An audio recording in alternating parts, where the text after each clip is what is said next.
breathe in, I'll breathe in peace. When I breathe out, I'll breathe out love. When I breathe in, I'll breathe in peace. When I breathe out, I'll breathe out love. When I breathe in, I'll breathe in peace. When I breathe out, I'll breathe out love. When I breathe in, I'll breathe in peace. When I breathe out, I'll breathe out love. When I breathe in, I'll breathe in peace. When I breathe out, I'll breathe out love.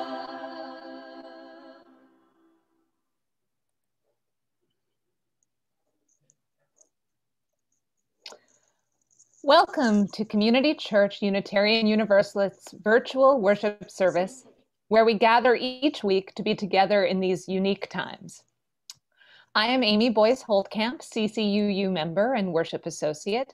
Today, Reverend Jacqueline Luck will be offering the sermon, Speaking of Religious Liberal Faith. Unitarian Universalism is a religion of binding oneself to others through respect and sensitivity toward the sacredness of all. We are a religious people, whether we identify as earth-centered, theist, or atheist, humanist, Buddhist, Muslim, Hindu, agnostic, or a Unitarian Universalist Christian. We gather to give worth to what is ultimate in our lives and to honor what is asked of us as people of faith, as religious liberals. We gather to support one another in our spiritual growth and to work to further the beloved community on earth while doing the work of justice. Community Church Unitarian Universalist is a progressive, open-minded, and inclusive religious community. All who are on a spiritual search for truth and meaning are welcome. So welcome. And now I'll pass things over to Reverend Jacqueline. Good morning. Reverend Darcy Rourke, took some vacation time in late December, and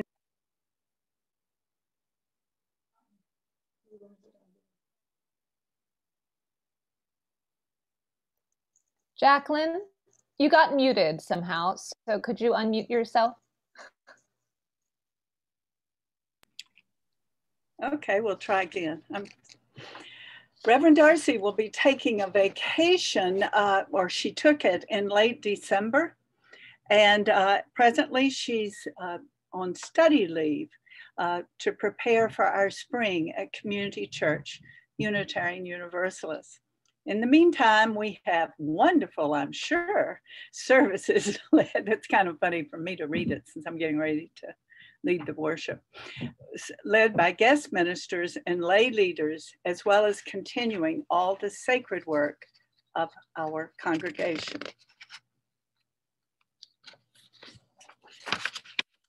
Reverend Darcy is available for emergency pastoral care. I'm not going to give the number, but you can always check Community Matters weekly newsletter that usually comes on the Saturday before this service.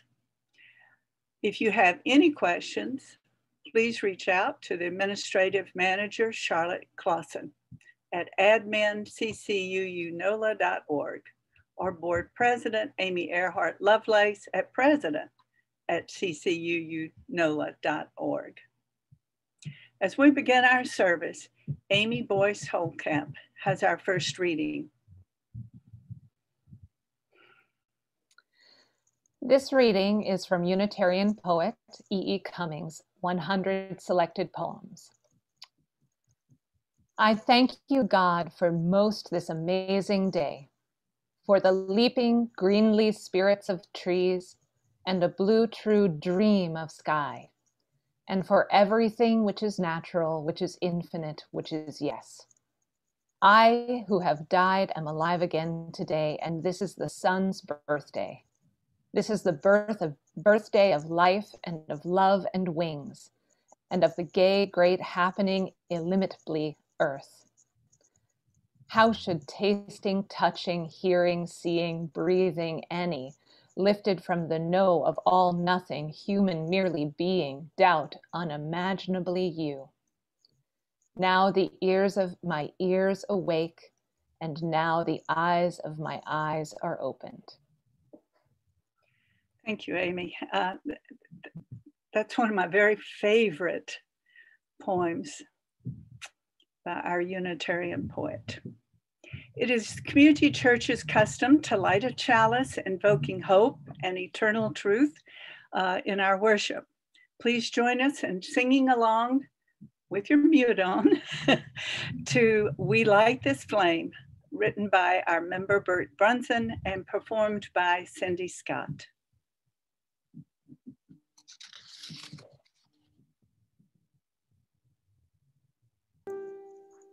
We light this flame to affirm the light of truth and knowledge, the warmth of love and community, and the fire of hope and commitment. Cynthia Ramirez, CCUU's Director of Religious Education, will share our words for all ages. Thank you, Cynthia.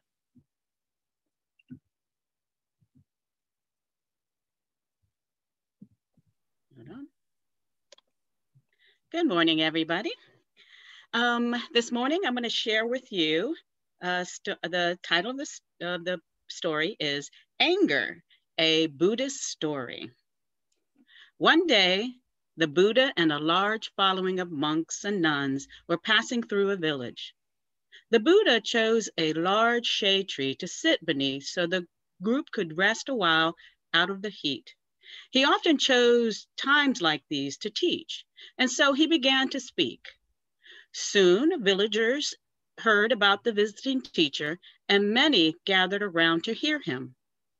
One surly young man stood to the side, watching as a cloud grew larger and larger.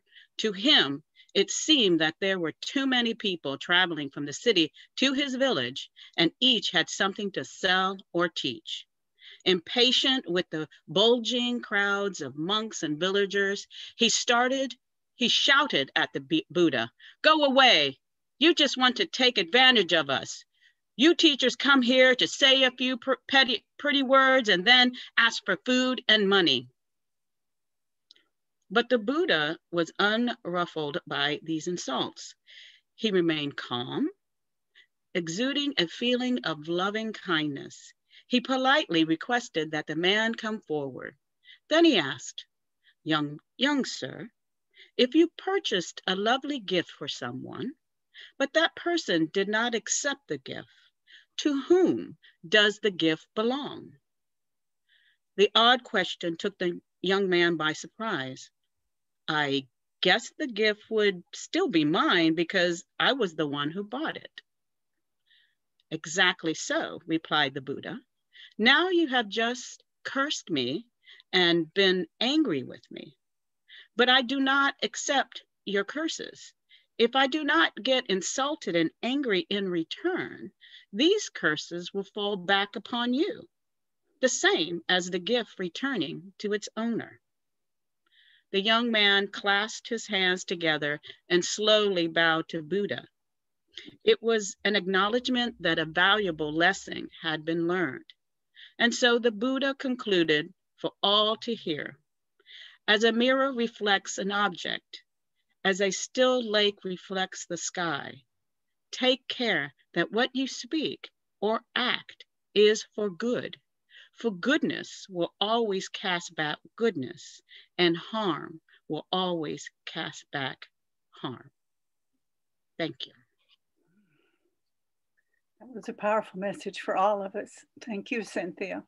You're welcome. I'm reading a poem by Tom Barrett. If I say the word God, people run away. They've been frightened, sat on till the spirit cried, "Uncle." Now they play hide and seek with somebody they can't name. They know God's out there looking for them and they want to be found, but there's all this stuff in the way. I can't talk about God and make any sense. And I can't not talk about God and make any sense. So we talk about the weather, and we are talking about God. Tom Barrett. Joys and sorrows within the congregation are recognized within worship. And in this virtual service, I invite you to write your public messages in the chat box to be read after the hymn.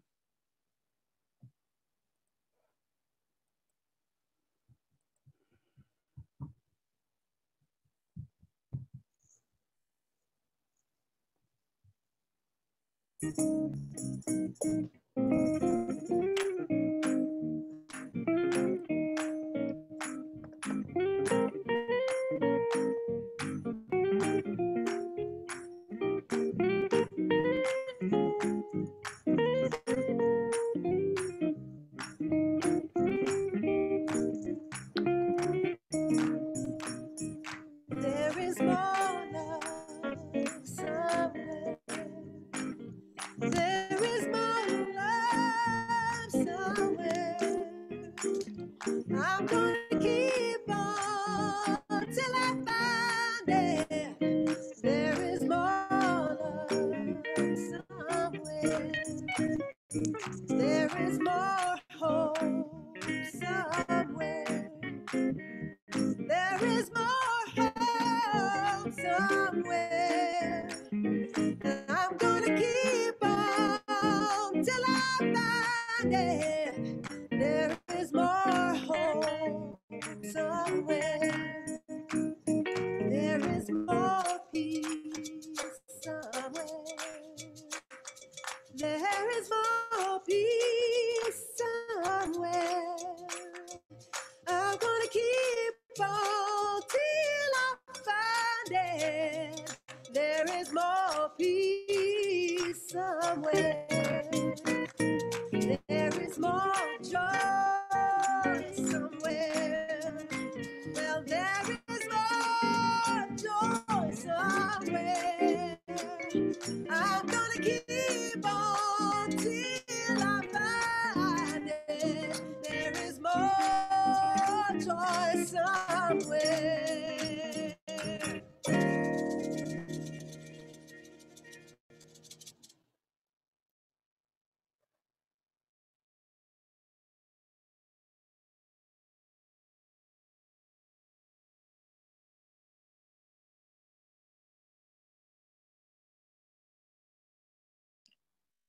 I chose that song very intentionally because of the events of this week. And I know that a lot of us are dealing with difficult times and feelings.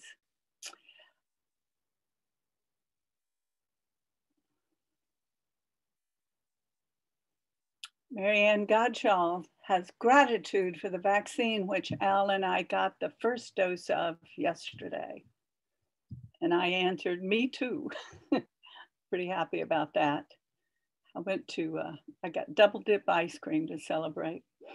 Also great sorrows for the event of the Capitol this week from Marianne.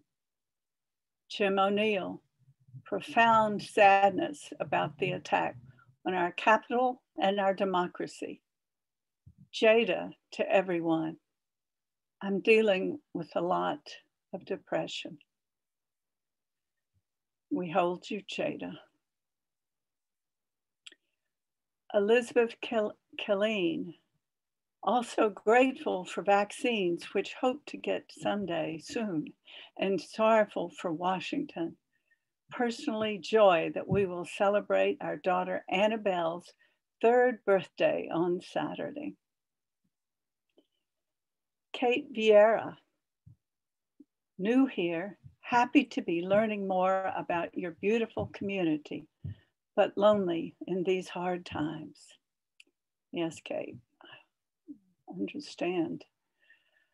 Howard, my joy is the support of my colleagues to move heaven and earth to find a place for an infusion of monoclonal antibodies. The infusion took place in St. Tammany on Friday. I am on the mend. now for the mending of my nation.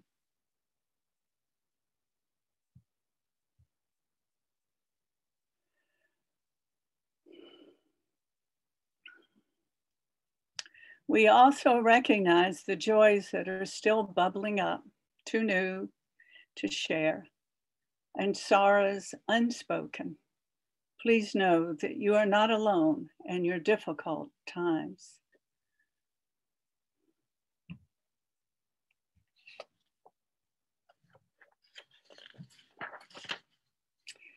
Community Church Unitarian Universalist is a self-sustaining congregation.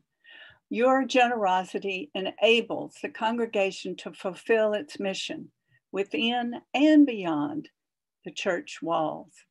You can give online or by text. You can make arrangements with your bank for a gift, and you can mail a check to CCUU at zip 70124. The information is in the chat box. Please look at it during the offertory hymn. With joy, we claim the coming light. These words really mirror, I think, the message that I'm bringing to you today.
Earhart Lovelace will be reading from a book of meditations entitled Instructions in Joy.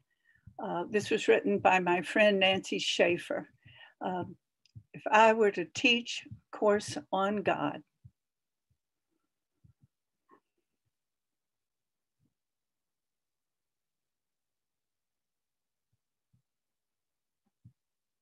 Good morning.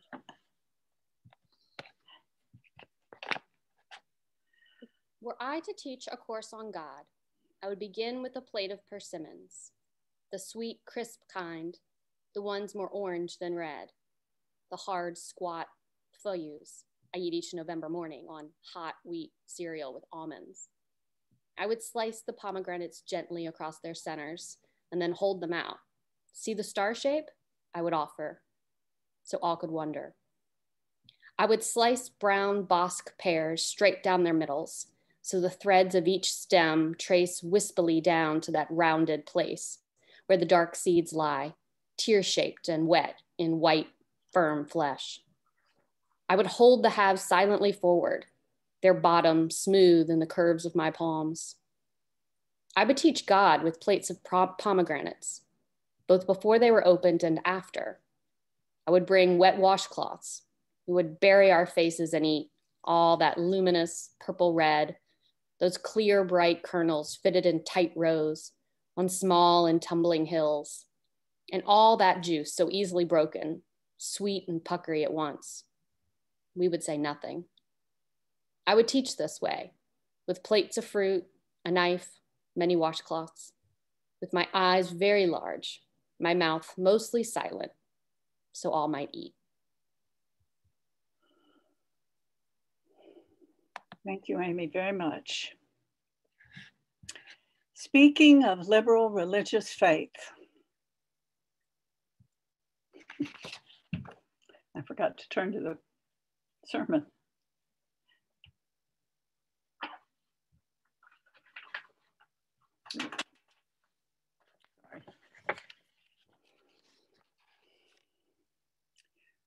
Recovering from surgery and the healing thereafter from 3 broken vertebrae in my neck, I experienced God with tremendous awe as, in my words, the generative urge to life and healing transformation. An explanation. The doctor operated, putting cadaver bone, some of my hip, and a metal plate into the vertebrae of my neck. And then that was further secured with a rigid brace. Now, he said, we wait. Medicine has done all its work.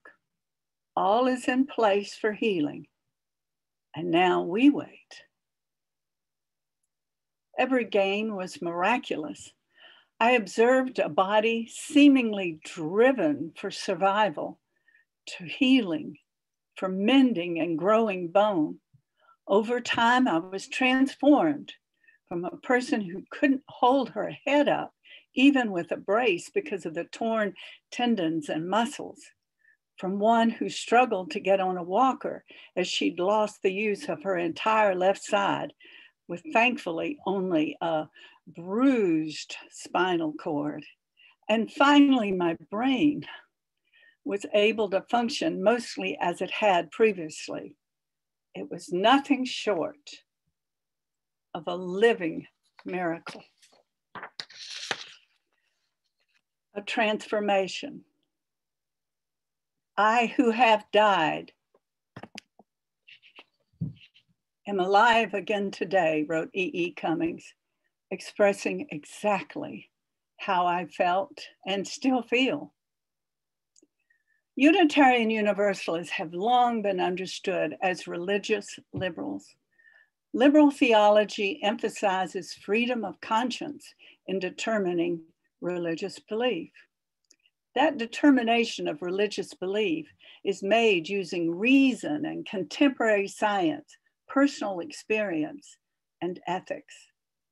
Liberal theology emphasizes the worth of all lives and human goodness with the possibility of growth and improvement, change, with a connection between the divine and the human. Unitarian minister Jack Mendelson wrote, God is the vital creative process and force beneath and within all things. My Unitarian Universalist mentor, Burton Carley, says, God is infinite possibility, which is a way of saying that life is never done with what we can learn. Revelation is not sealed. The Jewish philosopher Spinoza, a favorite of mine, wrote, God is the universe and all that is. And mystics often speak of God as a verb, action and doing, being, rather than a being. A former humanist president of our associations of congregations, Reverend Bill Sinkford, wrote about feeling loving hands as he sat in the hospital with his teenage son in a coma from a drug overdose. His words.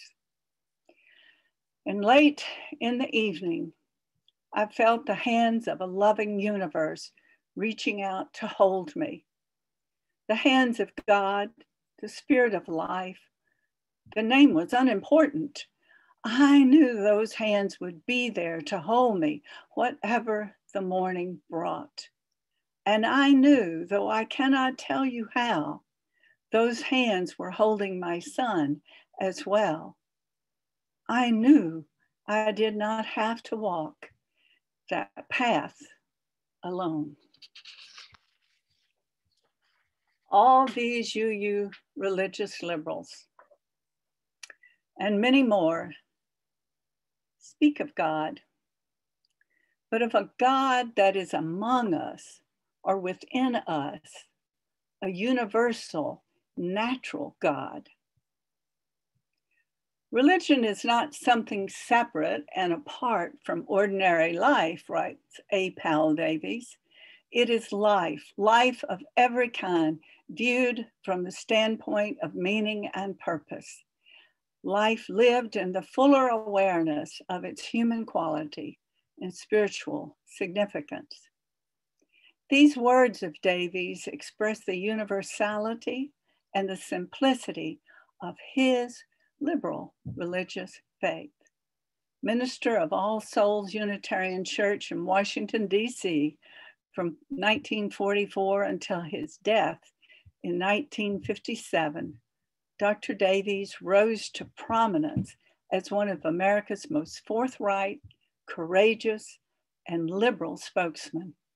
His influence was felt not only in his own church and community, but reached out into the national and international areas of concern, reaffirming his conviction that religion is as large as life, and it should go into all parts of life.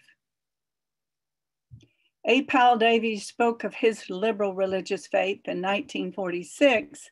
This would be at the close of World War II, but I think very applicable today. In his book, The Faith of an Unrepentant Liberal. I love the title. I want to become better at being an unrepentant liberal. I feel I have to read some of his excerpted text, though, as I don't think I could do it justice otherwise. And I'll just tell you right now, I can't help but preach this. So his words are so inspirational to me.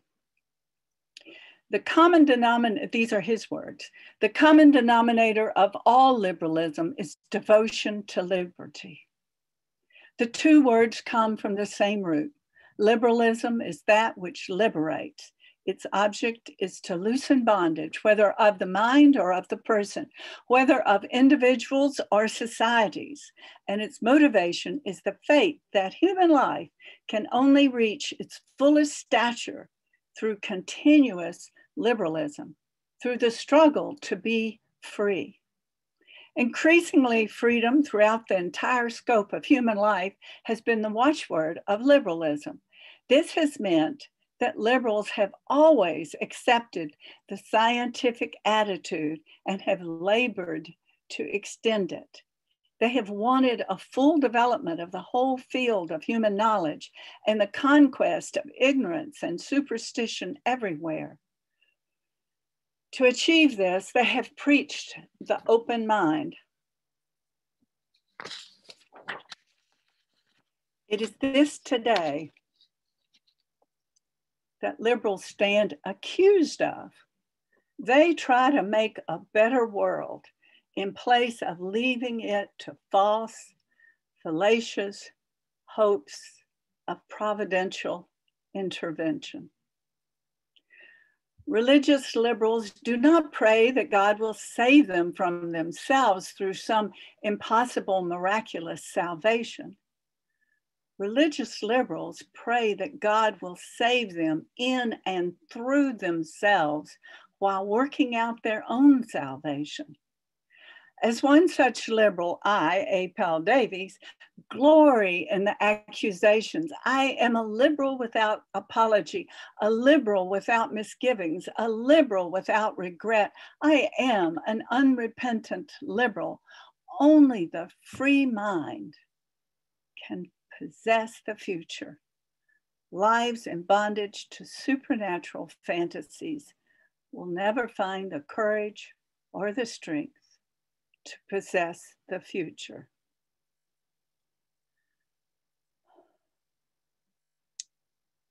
Continuing with his words, we shall never find the fullness of the wonder and the glory of life until we are tall enough in moral stature to deserve it, that we shall never have hearts big enough for the love we call the love of God until we have them big enough for the worldwide love of humanity.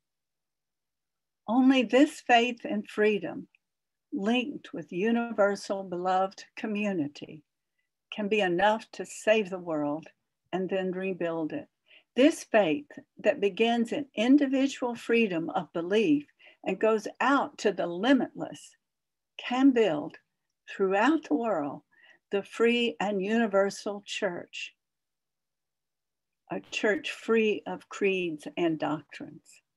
I am an unrepentant liberal. If the gods of yesteryear are dying, I am willing they die, for there is a God who never dies, the one and only living God, whose face is ever set towards tomorrow. And for those who follow where that God leads, the winds of morning are already blowing, and however long the night may linger, the day of triumph is in sight. Triumph in that case would be the beloved community, the universal beloved community. And for those who follow, let me, Davies, say something more. The only God who ever lived is living still. Someone asked me the other day whether I use such words.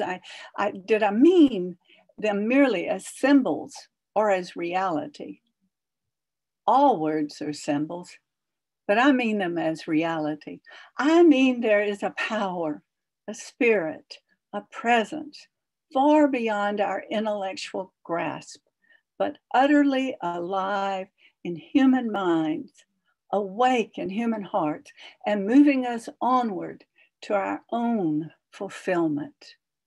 A presence which requires that we ourselves decide our fate, take up and manifest a humanity which moves towards divinity, a power and a potency which breathes its claims and always has into the life of every age. This, I say, is the only God who ever was. All else is fantasy. This is the God who now is, and the God of the ever onward, ever forward, ever marching future. This is the God of conscience, the God who cannot yield to anything that conscience hates. This is the God of the loving heart. We shall be nostalgic for the past, the unreal, and the delusive past until we surrender to the vision of the future. We shall weep for the God who never was until we accept the God who forever is. We shall be strangers always and lonely and forlorn until we build the home we long for. We shall lose the world and everything that's in it until we find our souls. End quote. Is it any wonder that A. Powell Davies filled the church every Sunday, and then each time it topped 500 members, All Souls in DC planted a total of 3 other large congregations in the area, a very powerful and influential Unitarian minister in the 1950s. And he preaches to me today. He offers a life of devotion and reverence to a living God that is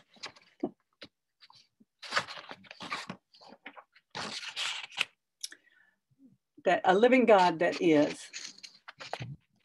God of the loving heart that asks for beloved community, that is a power, a spirit, a presence far beyond my intellectual grasp, but utterly alive in human minds, awake in human hearts, and moving us toward our own fulfillment. A presence which requires that we ourselves decide our fate. A God who never dies, the one and only living God, God whose face is ever set toward tomorrow. A God who now is, and the God of the future. But when we use these words, Unitarian Universalists need not only strong, direct words, we need justice making, the words of poetry, of ritual, of awe and wonder, words and ways of expressing reverence. my late friend, Nancy Schaefer, wrote, were I to teach a course on God, telling she'd teach with fat, sweet persimmons, Bosc pears, and kiwis, and pomegranates, a knife, and many washcloths, so all might wonder. David Bumbaugh, a Unitarian Universalist member and former professor at Meadville Lombard Seminary, says we are increasingly involved in a monologue because of a vocabulary inadequate to engage other people of faith.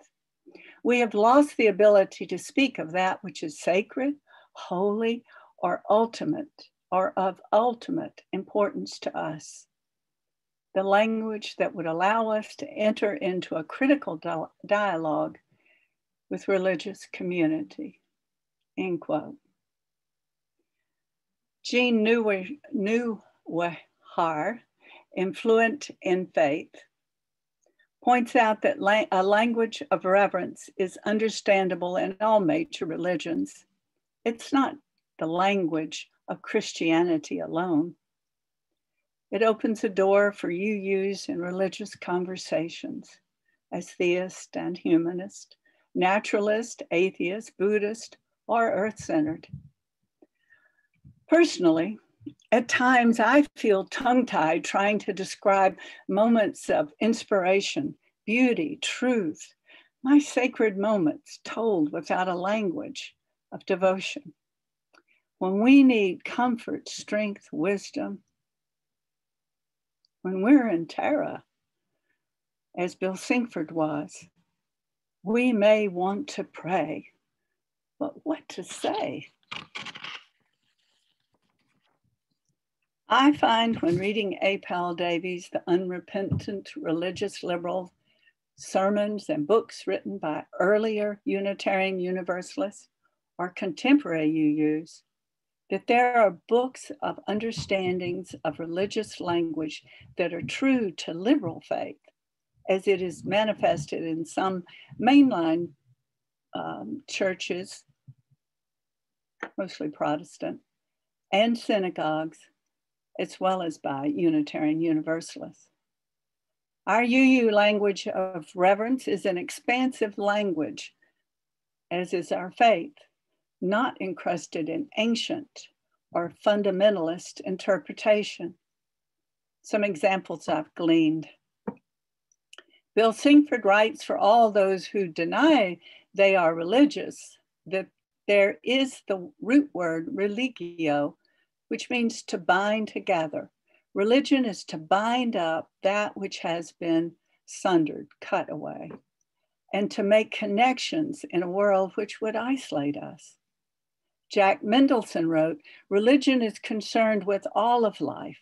The substance of religion is in persons who yearn deeply to learn what is good and how it may be obtained. It is not merely a claim of personal sacredness, but the binding of oneself to others through respect and sensitivity toward the sacredness of all. Worship means to give worth. Unitarian Universalists gather to give worth to what is ultimate in our lives and to honor what is asked of us as people of faith, as religious liberals. We gather to support one another in our spiritual growth, and we do the work of justice as a form of worship to bring about beloved community on earth. Unitarian Frederick Muir writes, spirituality refers to an inner dimension, a depth dimension of every person. Every religious tradition has some facet that speaks to the spiritual side of our humanness. We may love to sing Amazing Grace, but how many puzzle what grace could mean to a religious liberal?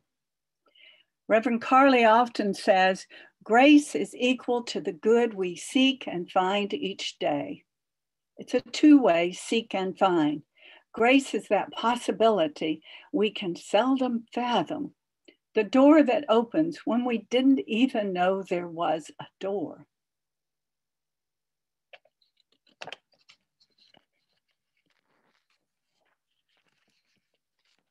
Influent in faith, UU religious educator Jean Newhar writes of asking her kids, Christians speak of sin, meaning to go against the will of God. What does sin mean to you? A 13-year-old answered, if sin is to go against the will of God, and if we believe that God is inside of us, then to sin is to go against what we know deep in our hearts is true and good. Our children know human nature contains the capacity for doing harmful, hurtful deeds. Kids know there are acts that are more than naughty, not just mistakes or accidents, but behavior that is intended to hurt. We need to be able to speak of sin, to create a deep place for remorse and repentance and forgiveness and healing transformation when we have gone against what we know in our hearts is good and true. Similarly, in Judaism, sin is considered missing the mark, as an archer might miss the target. I have often heard that a UU church saved someone's life or gave them hope in the form of acceptance for whom they were or what they did or didn't believe. I think we forget when we reject the word salvation, what this church means to us, the salvation we do find here. There are hells on earth from which all need saving, including our teenagers. Religious liberals are in a unique position to offer that salvation with a healthy, life-affirming faith in egalitarian and covenantal communities. Our churches promise salvation when they are at their very best. Rabbi Harold Kushner asked the kids of a Hebrew school how many believed in God. To his dismay,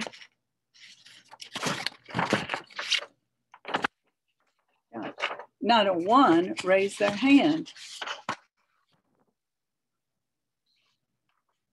I seem to be totally missing a page.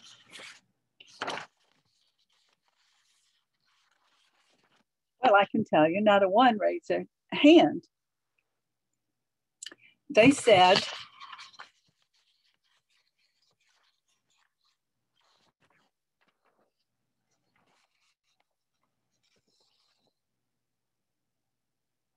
found it, we're safe. Then he asked them, how many of you ever felt close to God? Now, they didn't believe in God, but every child raised their hand. They spoke about feeling close to God when helping their parents. They spoke of feeling close to God when lighting Sabbath candles, when they felt sad and confused at their grandparents' death. The language of reverence is nuanced and paradoxical. It has layers of meaning. But you know, of holding more than one meaning at a time, and so are our children. We need pomegranates and box pears, doves and drums, telescopes and microscopes, poets and musicians to teach the God of liberal religion. As we shape the world around us to be more whole and healthy, more hopeful and just, these feelings of wholeness and hope grow within us as our embodied faith, our lived religion. And growing in faith and living that faith in the world is the true work of our congregation. May it be so. I have chosen to share a prayer written by A. Powell Davies that I think is so appropriate for this morning after this horrible week in our nation.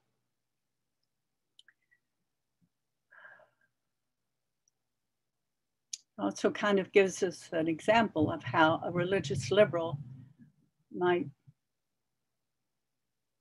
pray for help. Oh God, who has given us a vision of a world made good and beautiful, be with us as we seek once more the faith that makes our dreams come true. When it seems to us that all before us is dark, give to us to remember that so it seemed to many who went before us.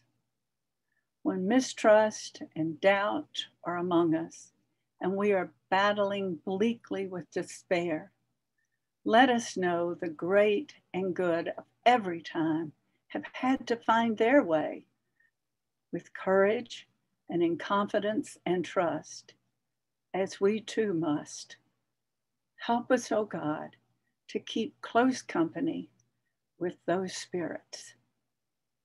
Amen. And so ends this service of worth giving as we part digitally. Carry into your lives what may be worthy of your contemplation. And please be well, my friends. Thank you so much, Jacqueline, and thank you for your wonderful, thoughtful words this morning. We're so glad that all of you joined us in this time of worship and worth giving this morning, and we hope that something spoke to you. Stay connected, because in 5 or 10 minutes, a virtual coffee hour will begin, led by our member and past president, Dion DeVille.